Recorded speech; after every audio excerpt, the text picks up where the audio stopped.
പാഠം വായനയ്ക്കായി ലൂക്കോസ് എഴുതിയ സുവിശേഷം 2-ാം അധ്യായം 1 മുതൽ 14 വരെയുള്ള വാക്യങ്ങൾ. ലൂക്കോസ് എഴുതിയ സുവിശേഷം 2-ാം അധ്യായം 1 മുതൽ 14 വരെയുള്ള വാക്യങ്ങൾ. ആ കാലത്ത് ലോകമൊക്കെയും പേർവഴി ചാർത്തിയണമെന്ന് ഔഗുസ്തോസ് കൈസറുടെ ഒരു ആജ്ഞ പുറപ്പെട്ടു. കുരേനസ് സുറിയനാട് വാഴുമ്പോൾ ഈ 1-ാമത്തെ ചാർത്തലുണ്ടായി.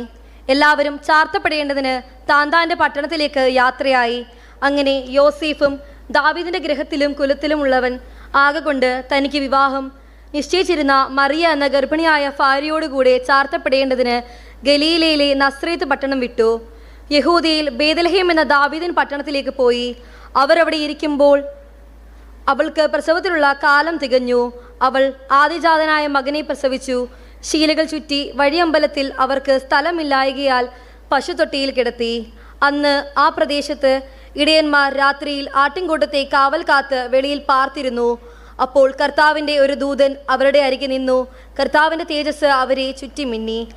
അവർ ഭയപരവശരായി തീർന്നു. ദൂതൻ അവരോട്, ഭയപ്പെടേണ്ട, സർവ്വജനത്തിനും ഉണ്ടാകുവാനുള്ള ഒരു മഹാസന്തോഷം ഞാൻ നിങ്ങളോട് സുവിശേഷിക്കുന്നു. കർത്താവായ ക്രിസ്തു എന്ന രക്ഷിതാവ് ഇന്ന് ദാവീദിൻ്റെ പട്ടണത്തിൽ നിങ്ങൾക്കായി ജനിച്ചിരിക്കുന്നു. നിങ്ങൾക്ക് അടയാളമോ, ശീലകൾ ചുറ്റി പശുത്തൊട്ടിയിൽ കിടക്കുന്ന ഒരു ശിശുവിനെ നിങ്ങൾ കാണുമെന്ന് പറഞ്ഞു. പെട്ടെന്ന് സ്വർഗീയ സൈന്യത്തിൻ്റെ ഒരു സംഘം ദൂതനോട് ചേർന്ന് ദൈവത്തെ പുകഴ്ത്തി, അത്യുന്നതങ്ങളിൽ ദൈവത്തിന് മഹത്വം, ഭൂമിയിൽ ദൈവപ്രസാദമുള്ള മനുഷ്യർക്ക് സമാധാനം എന്ന് പറഞ്ഞു. പ്രകാരം പാഠഭാഗം അവസാനിച്ചിരിക്കുന്നു.